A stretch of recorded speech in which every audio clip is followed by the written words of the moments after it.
Vamos dar início então ao nosso encontro de estudos para o Livro dos Médiuns dessa noite. Hoje é dia 20 de maio de 2026, uma quarta-feira, são 20 horas e 2 minutos. Nós estamos transmitindo esse nosso encontro de estudos em nome e em homenagem à Associação Jauense de Estudos Espíritas e estamos localizados na cidade de Jaú, estado de São Paulo, Brasil. Estamos estudando do Livro dos Médiuns, o capítulo 23, da segunda parte da obsessão. O item é de número 254, é aquele que encerra este capítulo de número 23. Então, vocês que vão acompanhar com os livros abertos, por favor, abram seus livros no capítulo 23, item 254, para nós estudarmos esse item hoje. O Celso acaba de entrar, bem-vindo, Celso. Prazer, obrigado pela sua presença. Boa noite, Luiz. Boa noite, Alexandre. Boa noite. Boa noite, Celso. Boa noite. Aproveitamos aquela sua leitura sobre o Evangelho segundo o Espiritismo e fizemos um pequeno vídeo com aquela parte, viu? Ficou muito bom.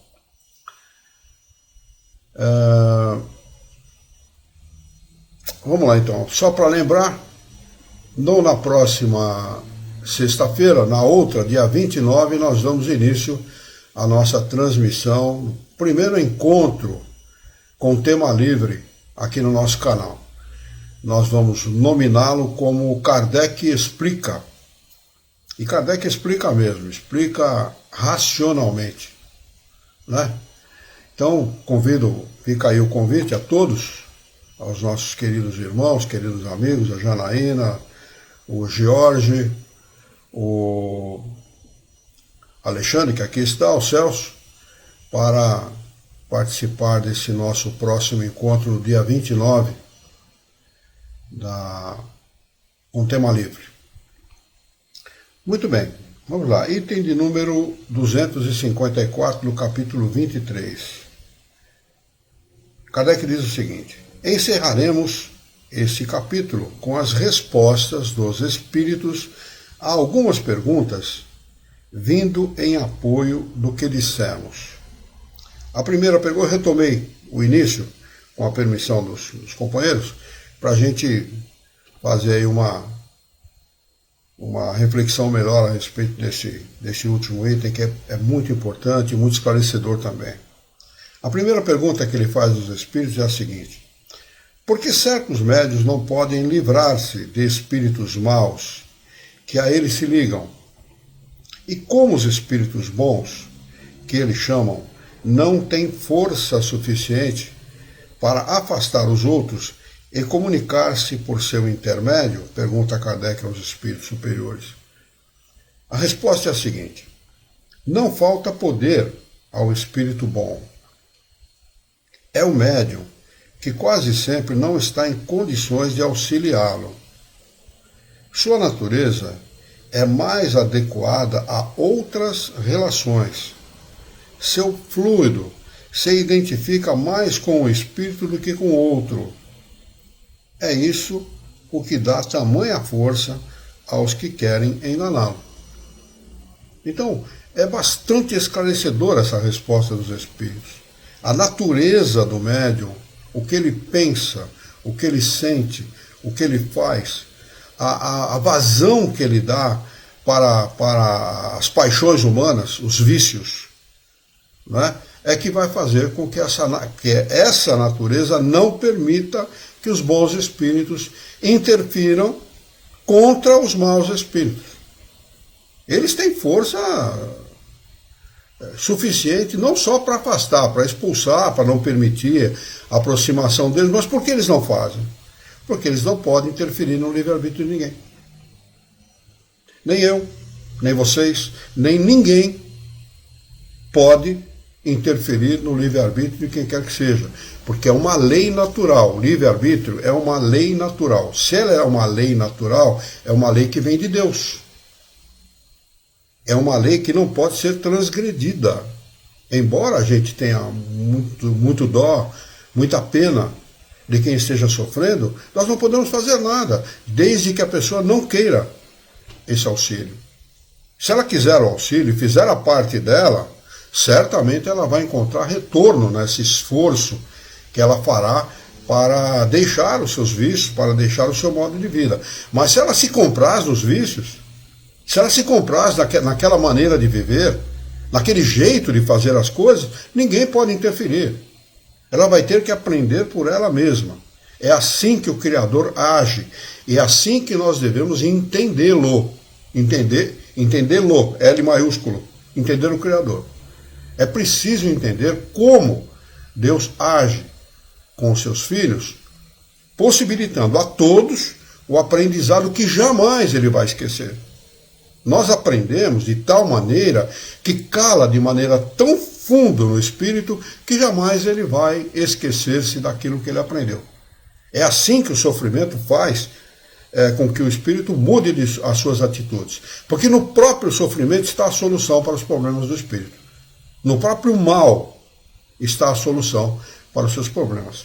Então eles não podem alterar absolutamente nada. Eles têm que permitir que aquilo aconteça para que o próprio médium aprenda, mude a sua natureza, mude a sua conduta moral, a sua maneira de agir, melhore a sua vida moral, para que ele possa livrar-se desses espíritos, que certamente são muito importunos. Né? Pergunta de número 2. Parece-nos, entretanto, que há pessoas bastante meritórias, de moralidade irrepreensível, e não obstante impedidas de comunicar-se com os espíritos bons. Resposta dos espíritos a essa afirmação de Kardec.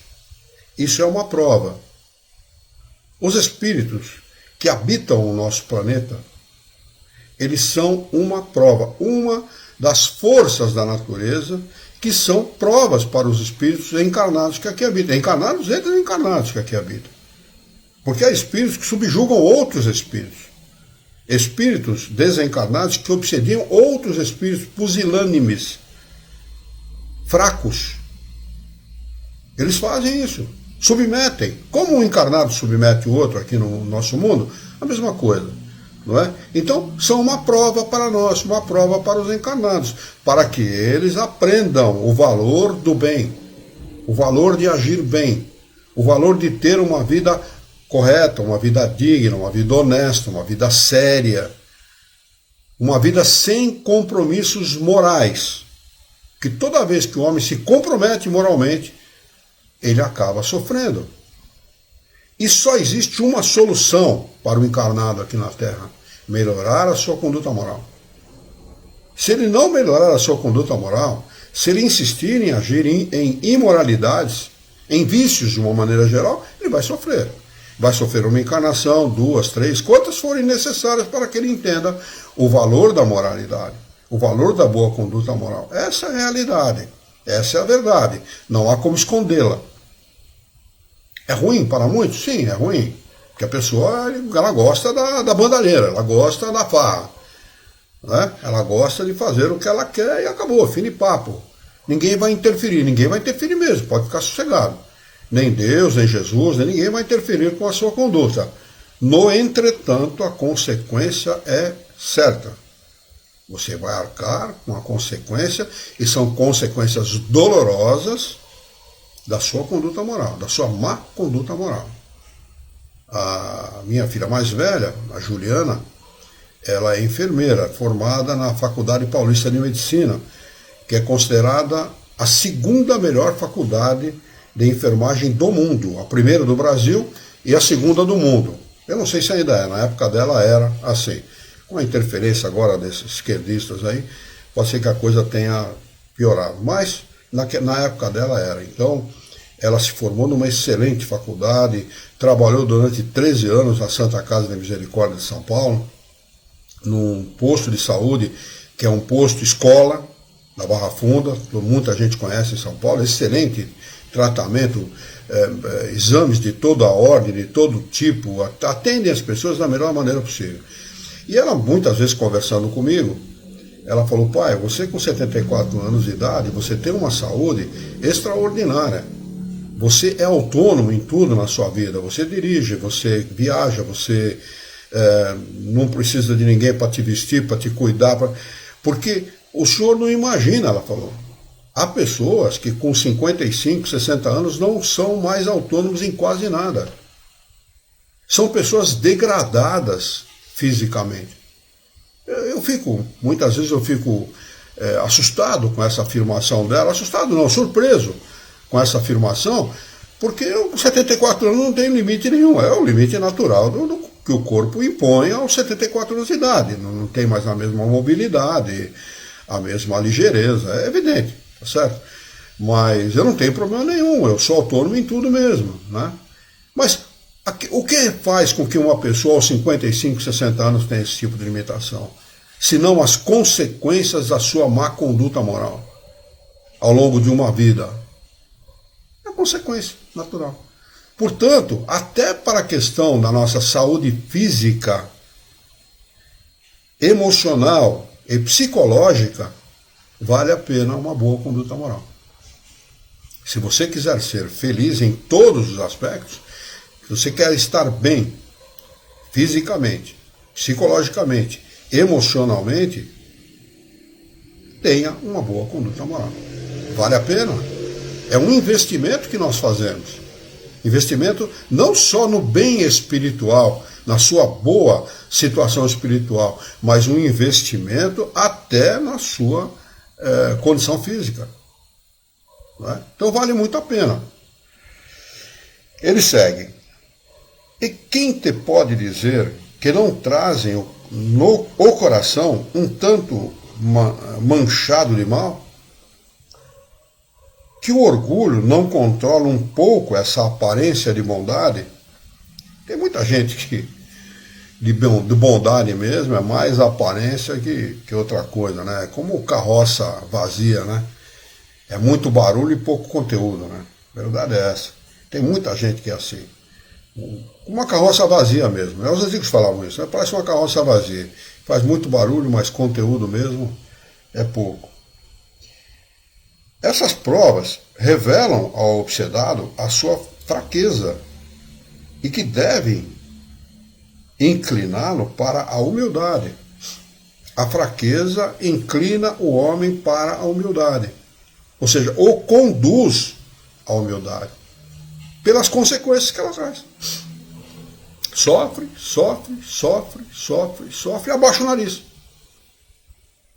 Não existe lugar mais potente, mais forte do que uma cama de hospital para tornar a pessoa humilde. Ali ela abaixa o narizinho mesmo. A maioria abaixa. Tem gente que não abaixa não, né? Eu conheci gente que não abaixou não. Mas a maioria abaixa. A maioria compreende que a conduta dela não era adequada, né? Então ele diz aqui, essas provas revelam ao obsedado a sua fraqueza e devem incliná-lo para a humildade, conduzi-lo para a humildade. Veja como Deus é sábio, né?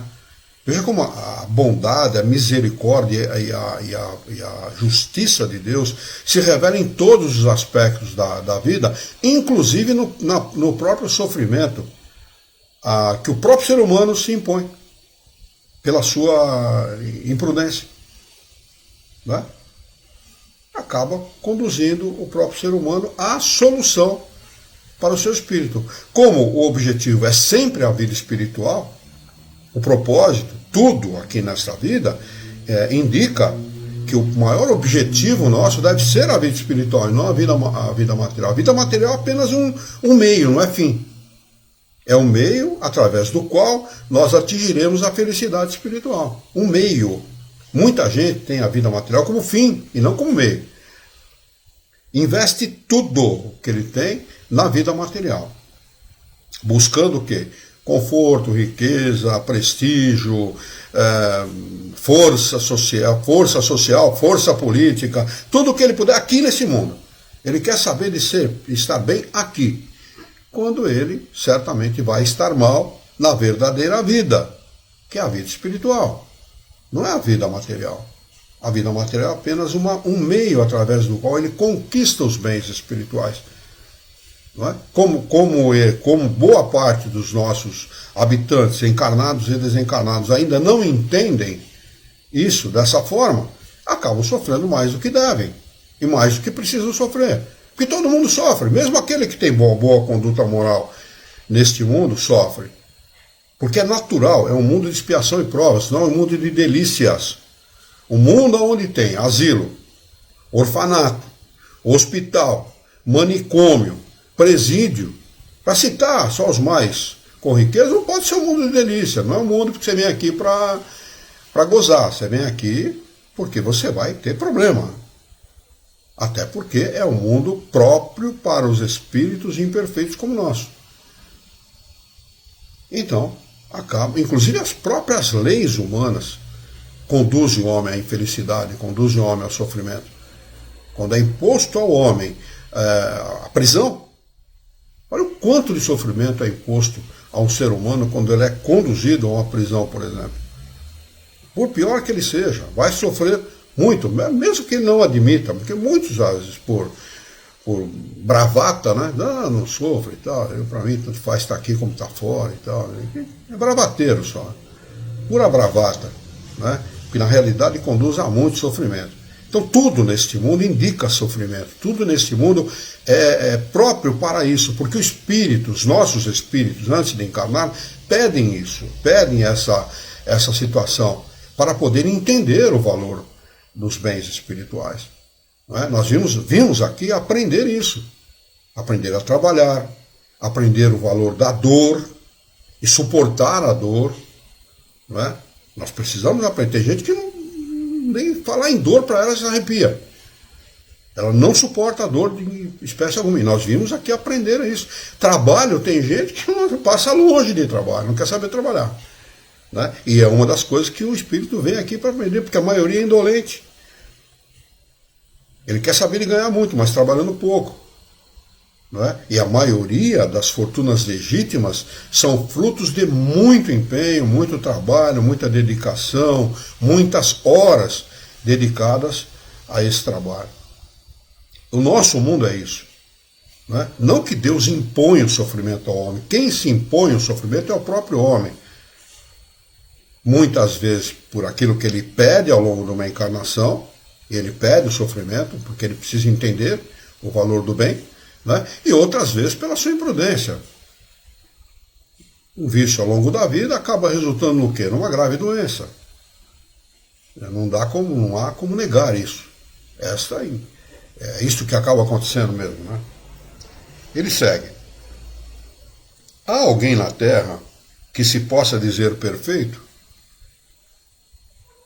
Não dá para responder isso, né, com uma afirmativa. Né? Não tem ninguém perfeito aqui. Né? Aquele mesmo que tem todas as aparências de virtude pode ter ainda muitos defeitos ocultos, um velho fermento de imperfeição. Assim, por exemplo, dizes daquele que não pratica o mal, que é leal nas suas relações sociais. É um homem bom e digno, afirma-se a respeito dele, né? Mas sabe se essas qualidades não estão manchadas pelo orgulho? Se não há nele um fundo de egoísmo, se ele não é avarento, invejoso, rancoroso, maledicente e muitas outras coisas que não percebes, porque as suas relações com ele não te deram motivos para descobri-las, o meio mais poderoso de combater a influência dos espíritos maus é aproximar-se o mais possível da natureza dos bons. E não é nesse mundo que a gente vai fazer isso. Não é nesse mundo. Segundo a afirmação de... como é que é o nome daquele grande músico? Mozart. Tem uma entrevista de Mozart na primeira revista espírita de 1858, uma entrevista dele a Kardec. Segundo a afirmação dele, existem dois mundos antes do nosso. Lá no Evangelho segundo o Espiritismo, quando ele faz a categoria dos mundos, só existe um, que é o mundo primitivo. Mas segundo Mozart, segundo ao que Mozart revela a Kardec, existem 2 mundos antes do nosso. Imaginem vocês. Imaginem vocês o que deve ser esses mundos em relação a sofrimento. E não só a sofrimento, a dor. Há uma vida como encarnado muito curta, muito exígua. Nós aqui achamos que vivemos pouco, né? Aliás, estamos vivendo, no meu tempo de moleque, quem falava, o sujeito está com 80 anos, nossa senhora. Hoje 80 anos é muito comum, né? 80, 90, 100 anos é muito comum, né? Mas nós achamos que vivemos pouco. Imagine nesses mundos. Nós temos países no nosso planeta, países africanos, onde a média de vida do homem é de 35, 40 anos. Imagine em mundos primitivos, né? Deve ser muito menos do que isso. Então, embora nós tenhamos uma vida muito mais longa que esses nossos irmãos, condições de saúde muito melhor do que esses nossos irmãos em mundos primitivos, etc., nós ainda temos um problema seríssimo. Nós, ao longo das nossas estadas nesses mundos, nesses 2 mundos anteriores, de mundos primitivos, e depois do nosso mundo, a gente se corrompeu. Porque nesses mundos se vive mais por intuição do que pela inteligência. Mas ao chegar neste mundo aqui, no mundo de expiação e provas, a gente vive mais pela inteligência do que pela intuição. Só que nós estamos aqui tentando fazer uma coisa: transformar a inteligência em bons sentimentos, em amor. O que é uma coisa extremamente difícil. Porque nós estamos corrompidos pela matéria. A matéria ainda ilude muito o ser encarnado neste mundo. Como nós vimos de mundos primitivos, o que nós conhecemos da vida? Matéria, matéria, matéria, sobrevivência, matéria, matéria, matéria. Chegamos nesse mundo, o que a gente faz? Amealhamos a maior quantidade de matéria possível para nós, com o propósito de sobreviver.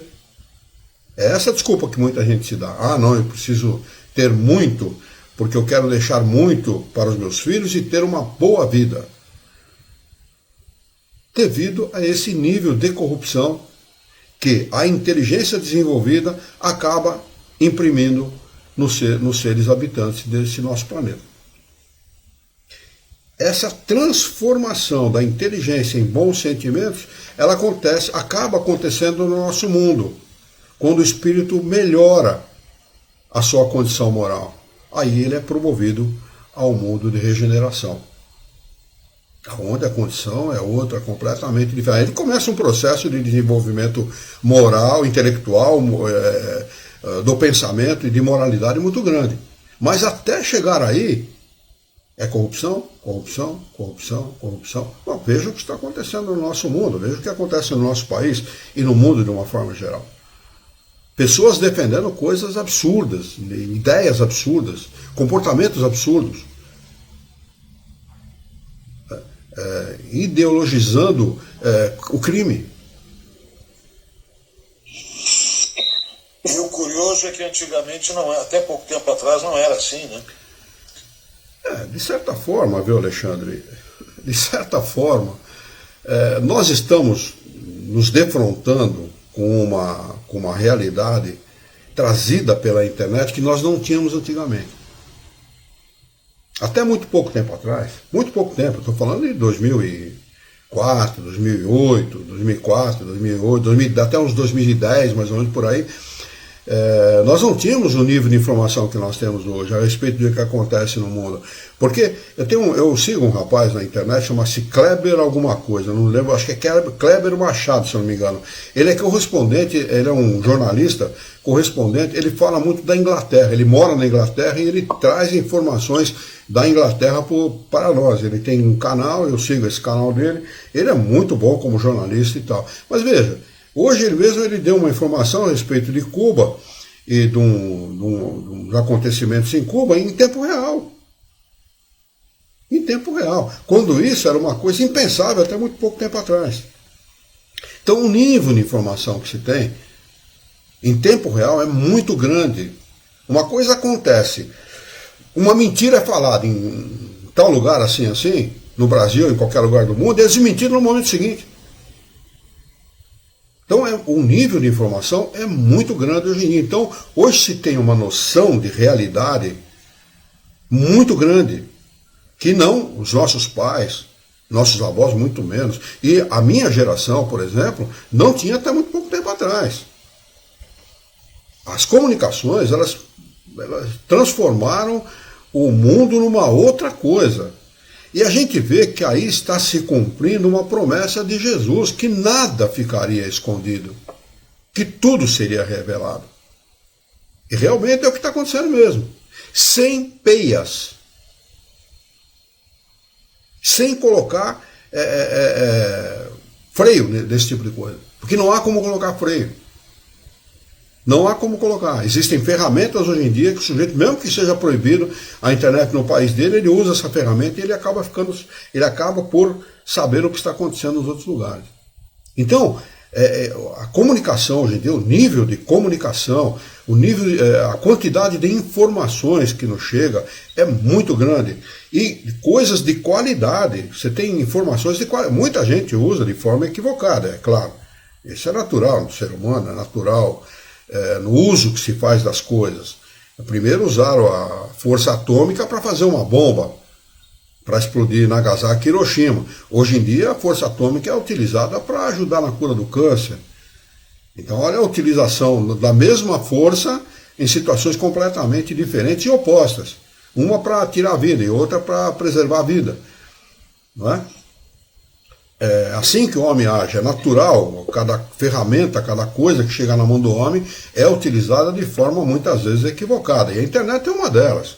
Existe a Dark Web, vocês devem ter ouvido falar a respeito disso. A Dark Web, na Dark Web você compra o que você quiser, de droga, arma, o que você quiser. O que você achar que deve fazer, lá você tem de tudo. Gente fazendo sexo com bebê. É um absurdo. O que acontece ali é coisa astronômica. Né? Mas usa isso quem quer. Usa isso, essa ferramenta é usada por quem achar que deve usar. Eu não acho que vale a pena. Eu, particularmente, não acho que vale a pena você se utilizar dessa ferramenta dessa forma. Ao passo, por exemplo, eu vou falar citar como exemplo isso, quem tem herpes, por exemplo. Muita gente desenvolve herpes labial, herpes genital, nas costas e tal. Eu aprendi um remédiozinho na internet, e eu chamo de remédiozinho porque é simples, tão simples que pode ser chamado de remédiozinho, que é muito mais potente que qualquer remédio que se dê para herpes. E aprendi na internet. Você pega água boricada, um volume de 200 ml de água boricada, compra na farmácia, e um comprimidinho de permanganato de potássio. Coloca aquele comprimidinho dentro da água, chacoalha, ela vai ficar amarronzada, escura, marrom escuro, e passa em cima da herpes. Seca da noite para o dia. A herpes. Ao passo que os tratamentos que se fazem em consultórios e tal são caríssimos e muito pouco eficientes. E eu aprendi isso na internet. A Yara tem herpes, minha esposa tinha herpes nas costas. Eu falei, vamos fazer isso, porque é uma maneira da gente poder ajudar, quem sabe dar certo. Secou rapidamente a herpes dela. Nós já tínhamos gasto mais de R$1.000 com esse troço, entre injeção e pomada e uma série de coisas, e dói muito, aquilo é dolorido e tal. Né? Então é isso. A internet ela deve ser usada de maneira adequada. Se tem mais chat GPT, por exemplo, pergunte o que você quiser para esse troço, você vai obter resposta. Pergunte o que você quiser, inclusive a respeito do espiritismo. Não é? Deixa eu ver se tem alguma pergunta, alguém acrescentou alguma coisa aqui. O Jorge tinha fila na telefônica para poder ligar para pessoas que já estão esperando. É verdade, era isso mesmo. Eu sou dessa época, eu não sei a idade do Jorge, mas eu sou dessa época, né? Da fila para poder telefonar. Muito bem.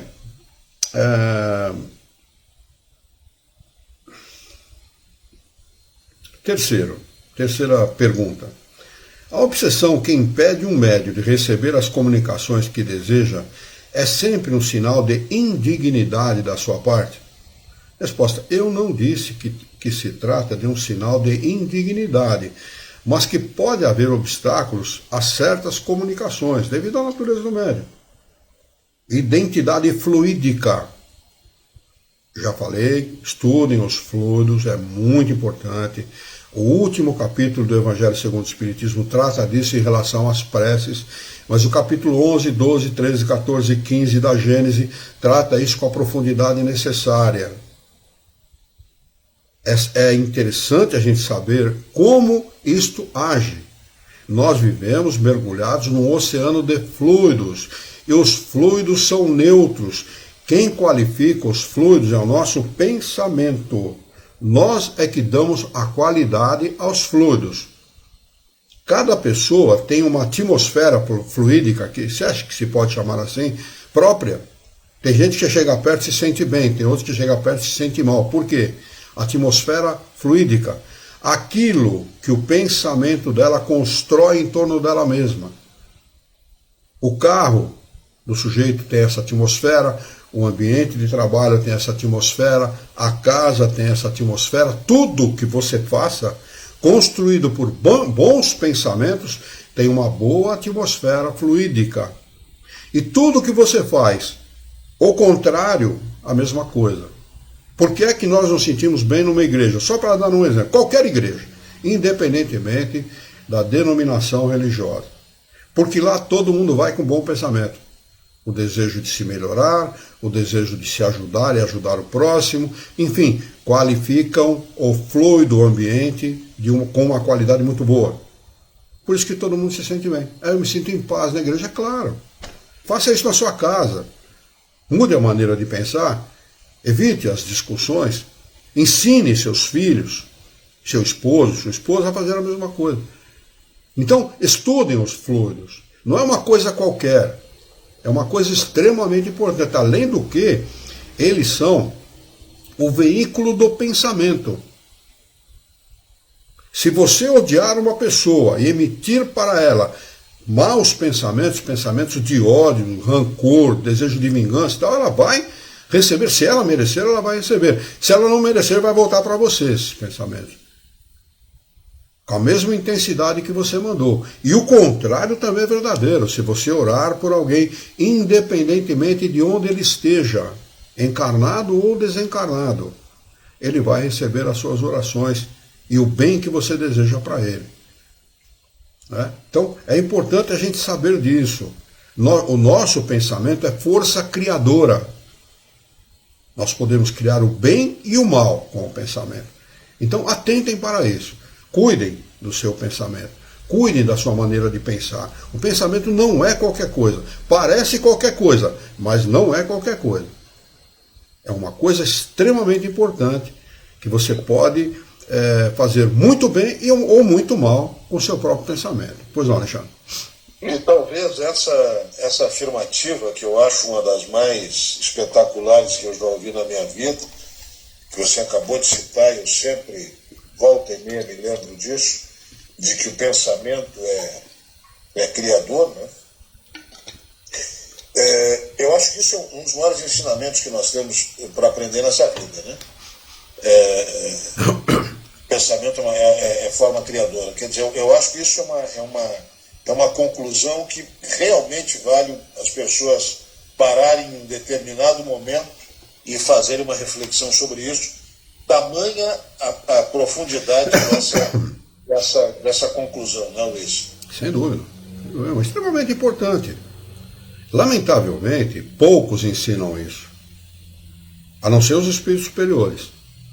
Poucos revelam isso. A única filosofia, a única ciência que revela isso é a doutrina espírita. Tá certo? Sabem disso, mas não sabem nem como nem porquê.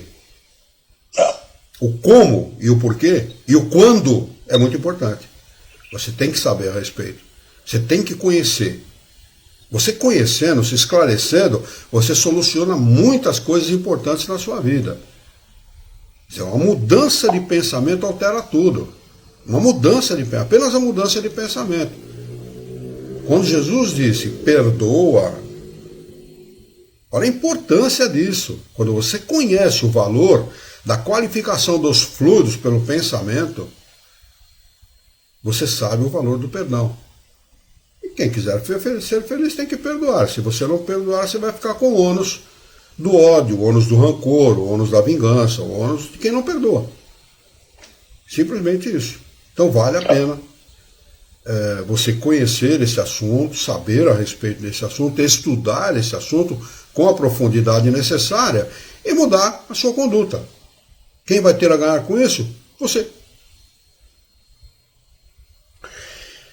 Ele diz aqui, ele continua dizendo o seguinte: ele deve empenhar-se em vencer os obstáculos que estão nele mesmo. Obstáculos que estão nele mesmo. Não é de fora. Não é o espírito obsessor que impõe esses obstáculos, é ele mesmo. Sem isso, suas preces e suas súplicas nada farão.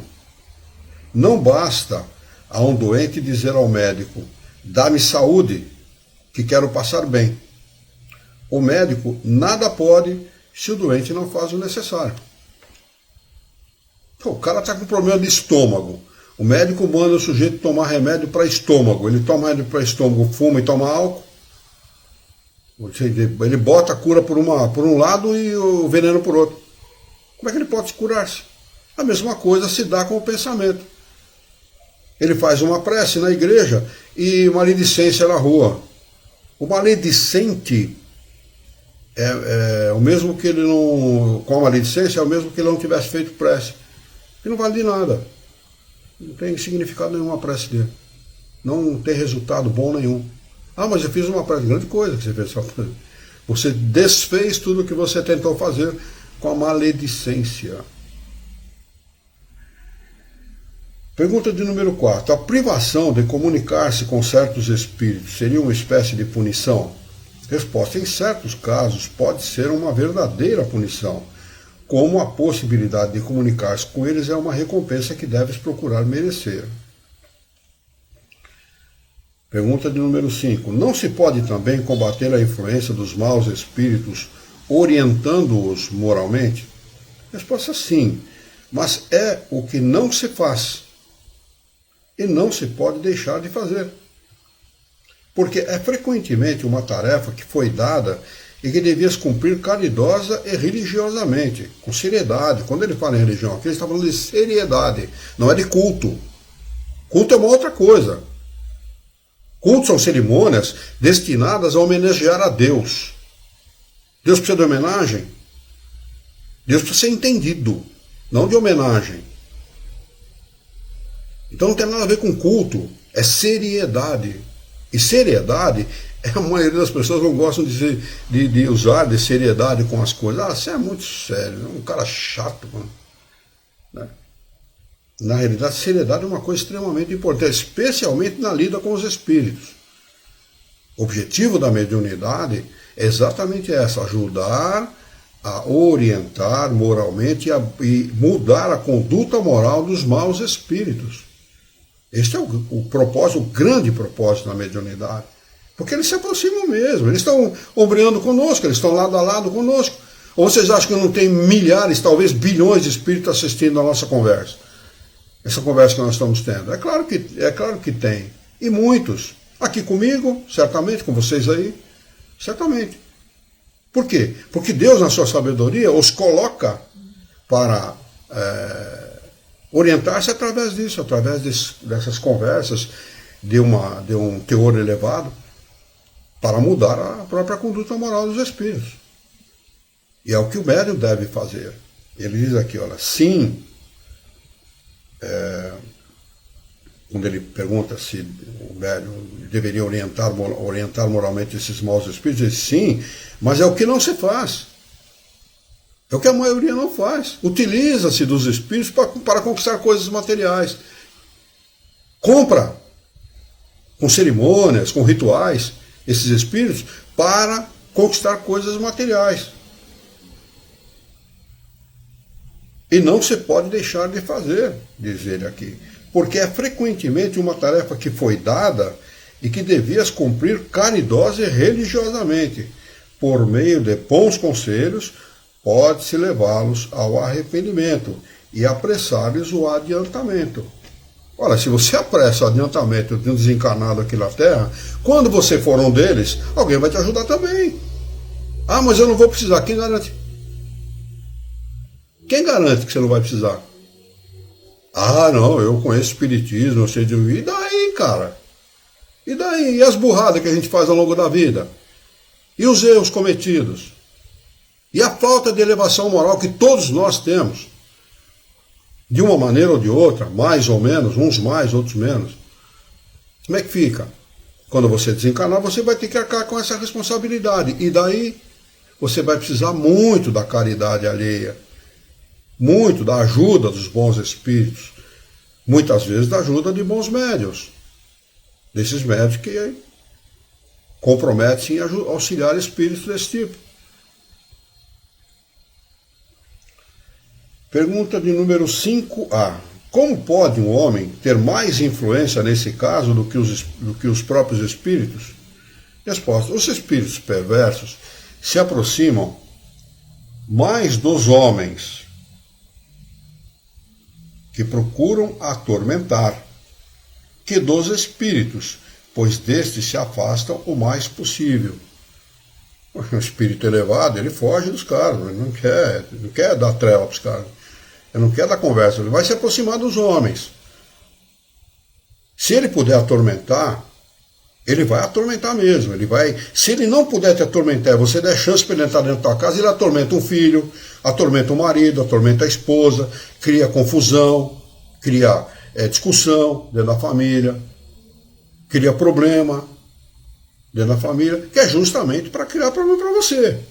Ele vai dar o jeito dele. Se você permitir, é claro. Se você não permitir, se você se utilizar dessas ferramentas com esse propósito, você que vai ajudá-lo. Em vez de atormentador, ele vai ser atormentado a mudar a sua conduta moral. Vai receber bons exemplos, vai cair em si e falar, pô, fazendo burrice, né, pô? Tá certo? Eu estou jogando contra o próprio time, chutando contra a própria trave. E vou acabar fazendo gol contra, e faz mesmo, e acaba sofrendo. Eles acabam entendendo isso. Há muitos espíritos que desencarnam, quando a pessoa que não tem lida, que não tem intimidade com o assunto, ela pensa a respeito, acho que o sujeito desencarna vira santo. Não é assim, não. Ele vai descansar, agora descansou coisa nenhuma, agora que vai começar o problema dele. Muitas vezes é na morte que começa o grande problema do espírito.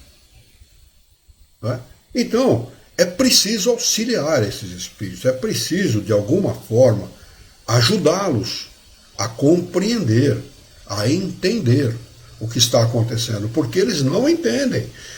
Morrem apegados aos bens materiais, morrem apegados ao dinheiro, morrem apegados ao poder político que tinha, ao poder social que tinha, à empresa que tinha.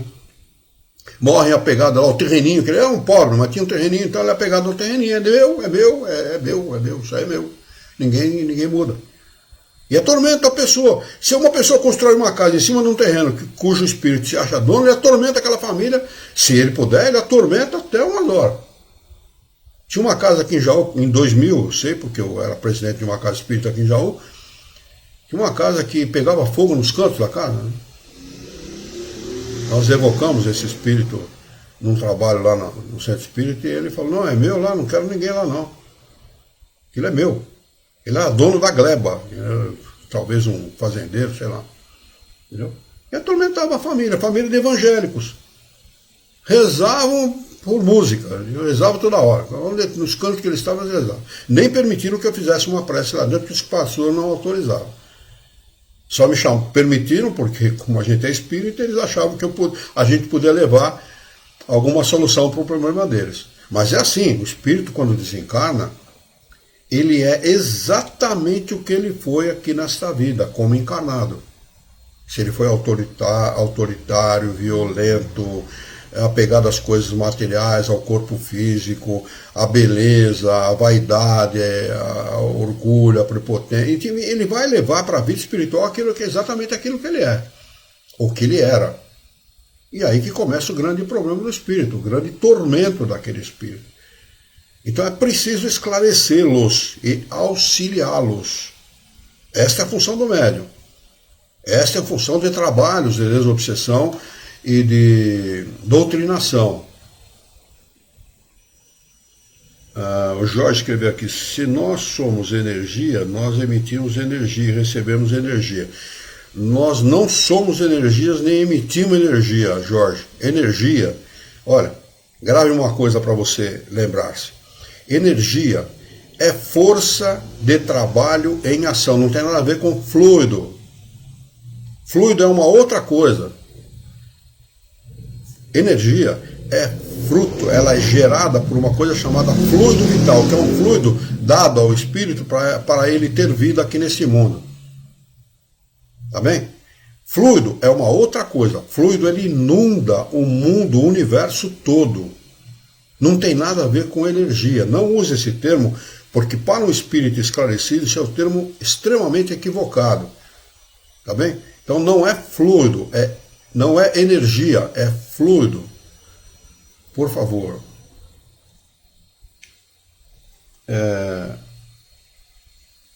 Eles dizem aqui. Ele continua dizendo: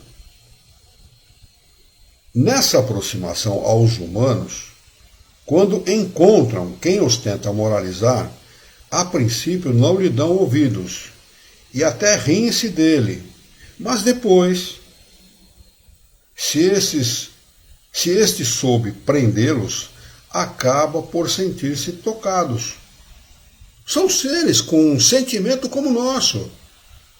Quando alguém lhe traz, sensibiliza a pessoa, seja o espírito, seja ele encarnado ou não, ele muda a sua maneira de pensar, ele se sente sensibilizado, tocado nos seus sentimentos. É isso que acontece com esses espíritos, embora sejam considerados maus espíritos. Eles são maus até a página 2, porque todos estão sujeitos a uma lei chamada lei de progresso, de progressão espiritual, não tem como fugir a ela. Mais dia, menos dia, acabam sendo tocados pelas boas ações daqueles que o circundam, daqueles que estão em torno deles, sejam eles encarnados ou não. Porque assim, esta é a nossa função aqui no nosso mundo. Tanto em moralizar encarnados, como em moralizar desencarnados. Depende da sua atitude, depende do seu comportamento. Se você age mal, como é que você vai moralizar alguém? Encarnado ou desencarnado? Não tem como. Agora, se você é uma pessoa boa, reta, que procura ter bom comportamento moral, é evidente que aqueles que estão à sua volta, inclusive os desencarnados, serão auxiliados a compreender uma outra maneira de viver que talvez eles nunca tiveram um exemplo até aquele momento. Existem maus pais, mau pai e má mãe, que dão péssimos exemplos morais para os filhos, que são verdadeiros inimigos dos filhos. E o sujeito cresce daquela maneira. Aliás, o problema das pessoas sempre tem origem na família. Podem pesquisar. Quando a pessoa tem um problema moral grave, tem origem lá na família dela. Lá, ou na mãe ou no pai. Ou nos dois.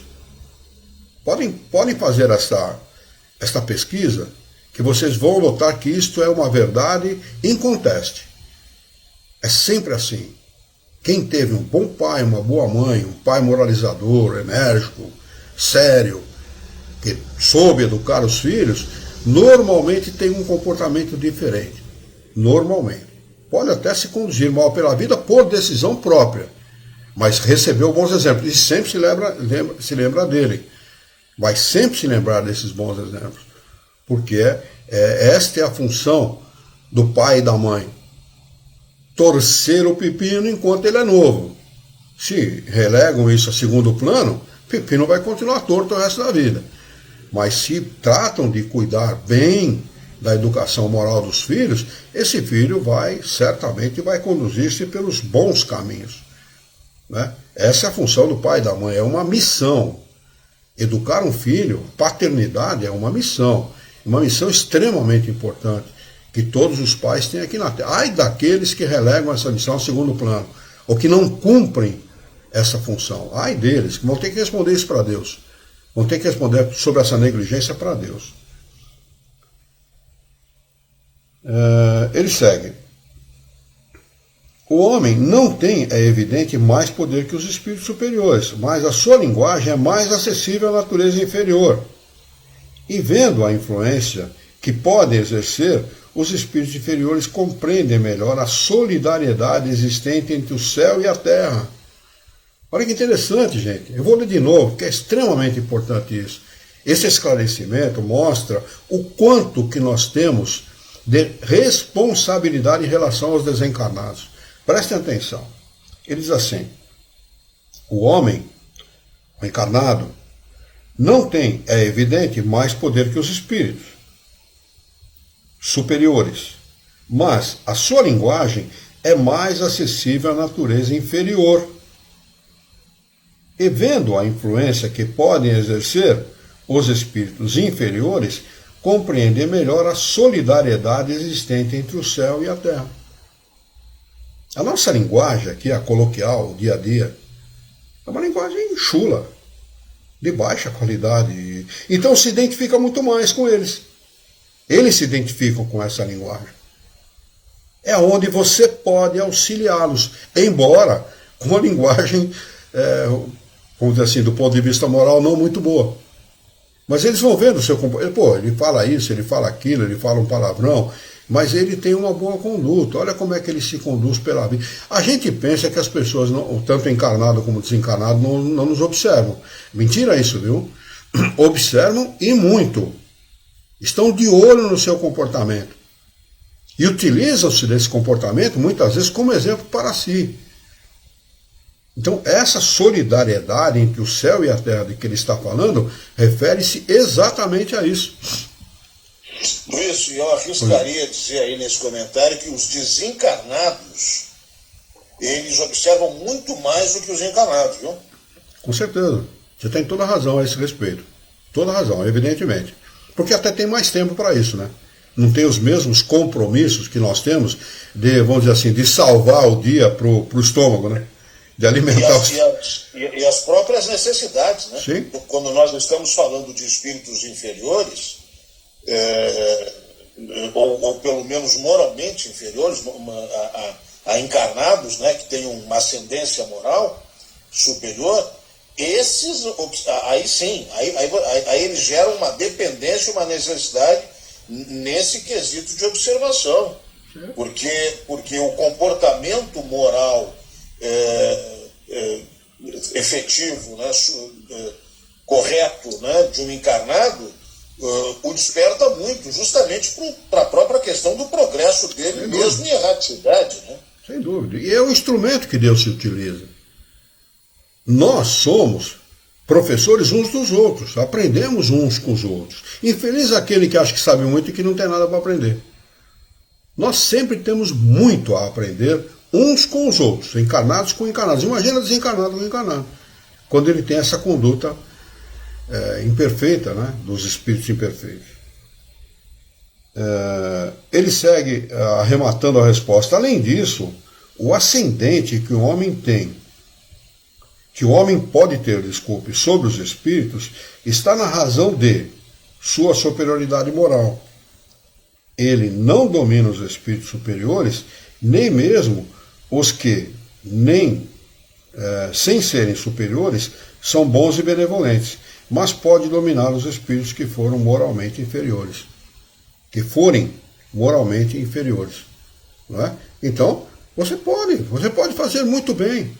Mesmo estando encarnado aqui na Terra, mesmo tendo um comportamento, assim, de certa forma duvidoso, você pode fazer muito bem se você quiser. Depende única e exclusivamente de você fazer o bem.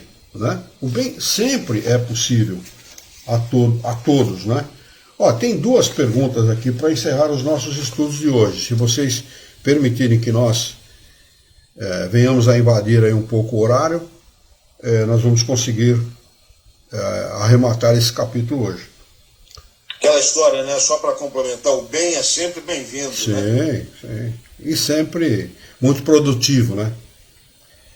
Pergunta número 6. A subjugação corpórea em seu desenvolvimento poderia levar à loucura? Resposta: sim. é uma espécie de loucura cuja causa é desconhecida do mundo, mas que não tem relação com a loucura ordinária, ou seja, não é um desarranjo do aparelho, do cérebro, até certo ponto. Depois de certo ponto passa a ser. É tanto que o cara vive aquela situação que desarranja o órgão cerebral, né?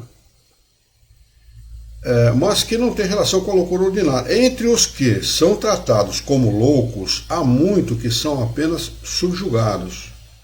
Necessitariam de um tratamento moral, enquanto os tornam loucos verdadeiros com os tratamentos corporais.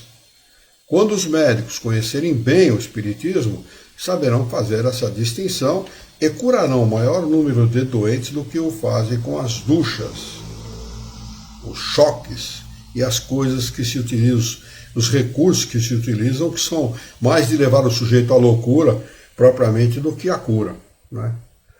Eu não vou lembrar o nome dele, mas ele acho que era de Uberaba, era um médico, psiquiatra, doutor, eu não vou lembrar o nome dele, infelizmente agora, mas ele tratava dessa forma. Era espírita e curou muita gente da obsessão, fazendo o tratamento, não só o tratamento psiquiátrico, mas também o tratamento espírita, utilizando-se dos recursos espíritas para tratar essas pessoas. O que se deve pensar dos que, vendo algum perigo no espiritismo, julgam que os meios de evitá-lo seria proibir as comunicações espíritas? Resposta: se eles podem proibir a certas pessoas de se comunicarem com os espíritos, não podem impedir as comunicações espontâneas. E essas mesmas pessoas não podem suprimir os espíritos, nem impedir que exerçam sua influência oculta. Essa atitude se assemelha às das crianças que fecham os olhos e pensam que a gente não as vê. Infantilidade pura, falta de conhecimento, estupidez numa palavra. Para resumir numa palavra só, pura estupidez do ignorante.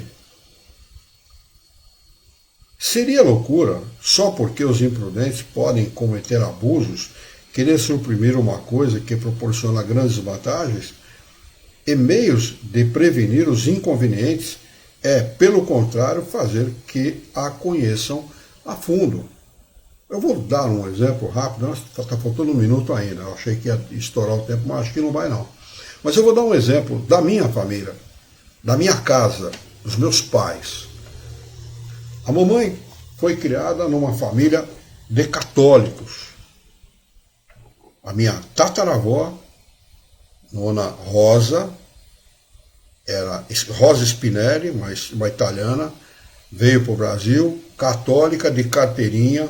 A minha bisavó, conheci as duas, a minha bisavó, Elvira Spinelli, estudou em colégio de freiras, e minha mãe foi educada como católica. A mãe casou-se aos 18 anos de idade, lá pelos 20 e pouquinho. Ela tinha uma amiga de infância, cresceram juntas, formaram família juntas e tal, ao longo do tempo, formaram famílias e continuaram a amizade. Essa senhora, chamava-se Maria, eu chamava ela de Tia Maria, não era parenta, mas eu a tratava como tal, os filhos, nós fomos criados juntos e tal. A Tia Maria vinha em casa e elas se recolhiam no quarto, pediam para as crianças ficarem quietas, elas se recolhiam no quarto e faziam preces. Preces para pedir a Deus ajuda para a família, para as dificuldades da vida, que eram muitas naquela época. O marido da Tia Maria era operário, o papai era operário também. Então as dificuldades financeiras eram enormes, são 3 filhos para criar, vocês imaginam. E a Tia Maria também tinha 4 filhos para criar e tal. Então sempre se reuniam, eram devotas e faziam suas preces pedindo ajuda a Deus, aos anjos da guarda e tal, para os problemas da vida. Muito bem, numa dessas oportunidades, a mamãe fica mediunizada. Católica, fazendo prece com outra católica, porque a Tia Maria era católica, de carteirinha. Tá? Fica mediunizada. Quem se apresenta? Qual o espírito que se apresenta? Frei Antônio de Santana Galvão. E ela, ao longo de uma vida, ela foi médium desse espírito. Eu conversei centenas de vezes com esse espírito. Me deu muito bons conselhos. Eu tenho uma dívida de gratidão muito grande com ele. Uma mãe católica, criada por católicos, educada como católico, se tornou médium espontaneamente. Então não há como não permitir a manifestação espontânea dos espíritos, muito menos as suas influências. Aqueles que acham que não são influenciados pelos espíritos, aí que são muito mais do que os outros. Muito mais, porque dão brechas, né? Acho que não é nada, que é coisa do pensamento do sujeito e tal, aí que dão brecha para os espíritos. Então, fica aí um acréscimo de explicação a esta resposta dos espíritos, que confirma essa resposta. A mamãe jamais pensou em ser médium. A mamãe nem pensava em espiritismo. Uma das minhas tias, tia-avó, tia Helena, ela se tornou médium porque ficou obsediada. Ela ficava num quarto, filha da dona Elvira, minha bisavó, ficava num quarto trancado, não queria ver nem a luz do dia. Um dia ela sai de penhoar, naquela época as mulheres usavam sobre o vestido de dormir lá, o penhoar, né? E foi numa igreja que estava sendo rezada uma missa de corpo presente, naquela época se fazia muito isso. Em frente ao caixão tinha uma cruz preta, em frente ao caixão, que se colocava, eu lembro dessas cerimônias de corpo presente, e ela se deita de bruços sobre a cruz com os braços abertos. Sem ninguém mandar, sem ninguém pedir. Ela não gostava nem de sair de casa, nem ver a luz do sol ela gostava de ver. Tal era o nível de obsessão que ela se encontrava. Um senhor que estava na missa, espírita, estava presente na missa, foi prestigiar o morto, observando, notou a obsessão da minha tia e acompanhou a minha tia até em casa. O padre não impediu a minha tia de acabou assistindo, rezando a missa com a minha tia lá deitada de bruços sobre a cruz. Acompanha a minha tia até em casa, ela entra em casa e ele fica no portão, naturalmente, né? É estranho, né? Ela entra em casa e fala para minha bisavó, mãe dela, eu quero falar com este homem que está aí na porta, eu preciso falar com esse homem. A minha bisavó vai até o portão, convida o homem para entrar, ele entra, conversa com a minha tia, acaba levando a minha tia para a Sociedade de Estudos Espíritas 3 de Outubro, onde ela, durante 50 anos, ela, os filhos, eu, que sou sobrinho neto e tal, acabamos frequentando esta mesma casa espírita, onde ela curou-se da sua obsessão, né, e acabou trabalhando como médium ao longo de 50 anos. Então a manifestação natural, espontânea dos espíritos, ninguém impede. Então o conhecimento desta ciência chamada doutrina espírita é extremamente importante para solucionar esse problema, para não deixar um problema como esse que atingiu a minha tia Helena chegar no nível que chegou dela. O problema dela chegou no nível que ela estava a ponto de ser internada no hospício. Por vontade do Criador e com a ajuda do seu espírito guia, certamente não aconteceu isso, e ela acabou sendo encaminhada para o lugar correto. Me encaminhou seu filho, encaminhou outras pessoas da família e tal, para esta casa espírita. Então, não adianta querer negar esta realidade. Os espíritos são uma das forças da natureza e uma realidade no nosso mundo, e se manifestam espontaneamente quando eles querem, quando é da determinação de Deus, com o propósito de ajudar os espíritos encarnados e desencarnados a melhorarem. Muito bem, passamos 6 minutos do tempo, e se alguém tiver alguma coisa a acrescentar, alguma coisa a dizer, é possível. A Marisa Gonçalves Ruiz: se uma pessoa tem raiva da gente, oramos por ela, ela poderá vir um dia conversar com... Sem dúvida, Marisa, sem dúvida. Tenha certeza, e olhe, continue, se você está fazendo prece para essa pessoa, continue fazendo, é um investimento que você está fazendo na tua paz, e na paz dessa pessoa também. E aproveitando, convidamos a Marisa para dia 29, sexta-feira, não essa próxima sexta-feira, na outra sexta-feira, nós temos uma reunião de espiritismo. O assunto vai ser espiritismo com tema livre, onde você pode fazer esse tipo de pergunta e outros tipos de pergunta. Eu não vou me estender mais na resposta, devido à exiguidade do tempo, então não vou me estender mais na resposta. Mas no dia 29, se você quiser, você pode fazer essa resposta, nós vamos conversar sobre esse assunto um tempo mais longo, tá bem? Muito obrigado pela sua presença, viu? Aí no YouTube. Lá no Facebook, o Jorge, muito obrigado, professor, não me chame professor, porque eu não sou professor de ninguém, olha, quando muito de mim mesmo, viu? Tenho muito a aprender com todo mundo e com os bons espíritos, como todos nós.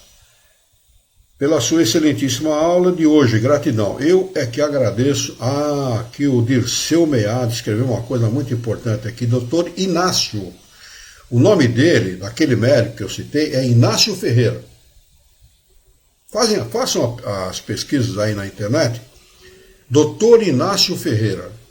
Este foi um espírita na acepção do significado do termo. Ajudou muita gente e curou muita gente com a sua sabedoria, com o seu conhecimento.